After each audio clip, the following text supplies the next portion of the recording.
Hello guys, this is Tom from Outsole.com. Today I'm going to do a first impression video of these Brogue boots in front of you. These are Crockett & Jones Islay boots in black Scotch grain leather with the Vibram outsole.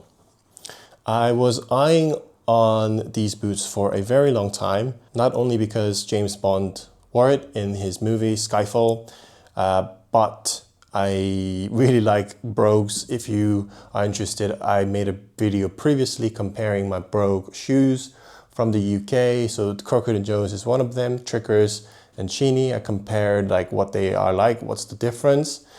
And this was the only pair of boots that I was missing from my Brogue collection, because I have like Brogues from Cheney, boots from Cheney and Brogue boots from Trickers as well. And I really wanted to have them, and I really enjoy how Brogues look because it looks very good in my opinion. And I couldn't pull the trigger just because the price point is a bit high compared to other brands.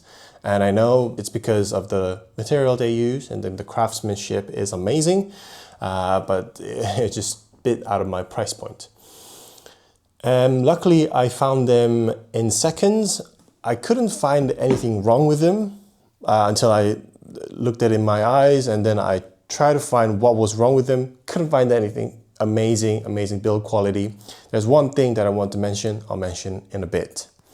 So luckily I caught them in a cheaper price at an amazing quality, so I decided to keep them, and I'm gonna show it to you guys. I might do them as a stitched down patina Thunderdome this year, while I couldn't do well last year. I don't know why I always want to enter with black boots, but I really like black boots as well. To quickly explain about the brand, Crockett & Jones is a really nice shoemaker from Northampton, UK.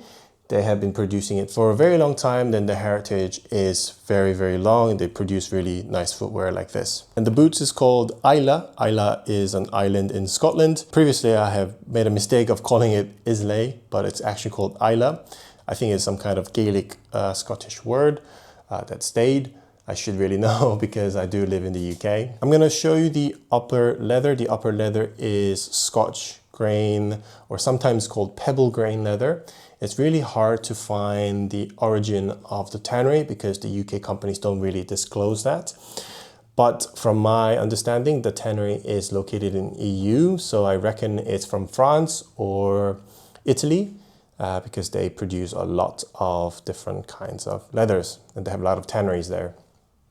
The leather itself is called pebble or Scotch grain leather just because how the leather pattern looks like pebbles. So they'll tan the leather with these kind of patterns on it. It helps with any impurities on the leather, which I couldn't really find because the clicking is really good, but also it's prone to scuffing, and it's perfect for the countryside kind of wear because it doesn't get scuffed easily, and also it shines very nicely if you try to shine them. So I think it's perfect countryside shoes, but obviously I don't live in the countryside. I'm gonna wear these in London. The inside of the boot is made of veg tan leather.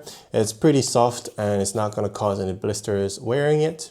The upper leather should be around 1.3 to 1.5 millimeters thick, and the veg tan lining should be a bit thick as well. So I reckon the whole thing is around 2 millimeters-ish thick, or a tiny bit thicker than that. So the leather used to build this is pretty good in my opinion.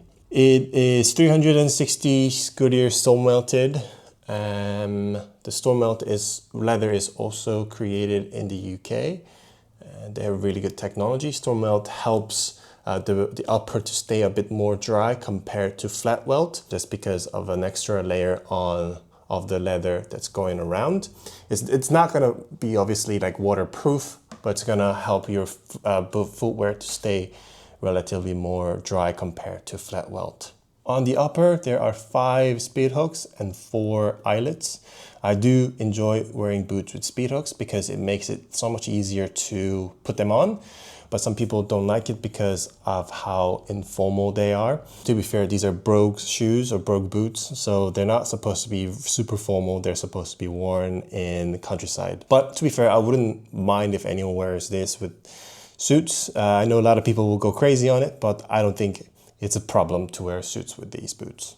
On the upper, the stitching is very tight. If you remember from my previous video, Crockett & Jones stitching is super duper tight and their quality control is amazing. And I've never seen anyone complaining about Crockett & Jones's, quality failing. Like they fail to make a pair of boots that's like high quality. Maybe that's why the price point is really high. The outsole is Vibram Karamato style outsole. It looks quite similar to the normal Commando outsole. However, it's lighter. It's not as thick as the Commando outsole, and it's more flexible compared to the Commando outsole as well. But the only downside is going to worn out much quicker compared to the Commando outsole. Obviously, Crockett & Jones offers a refurbishment service. I will explain more about the boots when it comes to a review video. I'm going to do a review video after I wear them for a longer time. But can you spot here what is the problem, or what makes this the second pair of boots? I think, from my understanding, it's this loose grain here. Now, this is not because the boots are poorly made or anything like that, but I do believe this is because of the clicking part. Clicking would refer to a clicker who will literally click the leather, like if there's a big hide, they'll click on it with a machine to produce panels for the boots. I don't think the clicking is wrong, it's just that leather is like a skin, like a normal skin. So if you have a cut, or a cow will have like a damage on its skin or like a cut, and it dies and then it becomes hides, it will, that cut is not going to be the same as the normal part because it had maybe an infection, or I don't know, some stuff like that. And it might create some kind of loose grain as well, from what I've heard, or it could be from the tanning process. So there are many reasons that it could do that. It just requires a lot of precision. I think this is the reason why, or the only reason that I could find the boots would classify as seconds. Now, this doesn't bother me because once I wear them for a long time, it's not going to be a problem.